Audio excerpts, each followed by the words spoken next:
আসসালামু আলাইকুম ওয়া রাহমাতুল্লাহি ওয়া বারাকাতুহু। আমাদের 1 মিনিটের হোমিও পাঠশালায় সকলের প্রতি আন্তরিক অভিনন্দন এবং শুভেচ্ছা।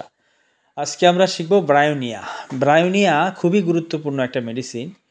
এই মেডিসিনের সর্বপ্রথম যে লক্ষণ তা হলো এরা বেশিরভাগ ক্ষেত্রে গরম কাতর হয়, তবে কখনো কখনো শীত কাতর হতে দেখা যায়। 2 নম্বর হলো এদের প্রচুর পিপাসা এবং এদের শরীর প্রচুর ঘামে। এরা ঘন ঘন পানি পান করে না, কিন্তু অনেকক্ষণ পরে অনেকটা করে পানি পান করে। 3 নম্বর হলো শুষ্কতা এদের অলঙ্কার। এদের সব কিছু শুষ্ক, জিহ্বা শুষ্ক, কাশি শুষ্ক, ঠোঁট শুষ্ক, ত্বক শুষ্ক, পায়খানা পুরা ঝামার মতো শুষ্ক। 4 নম্বর হলো ব্রায়োনিয়া রোগীদের সমস্ত রোগ লক্ষণ নড়াচড়ায় বৃদ্ধি পায়।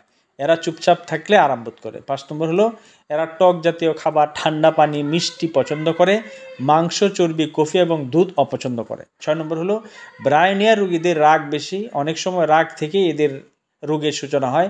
প্রচণ্ড জ্বর কিংবা যে কোনো মারাত্মক অসুস্থতায় এরা বাড়ি যাব বলে প্রলাপ বকে। এই হলো আমাদের ব্রায়োনিয়ার গুরুত্বপূর্ণ 6টা কিনোট। এগুলো মনে রাখতে পারলে আমরা ব্রায়োনিয়াকে সহজে চিনতে পারবো। ধন্যবাদ।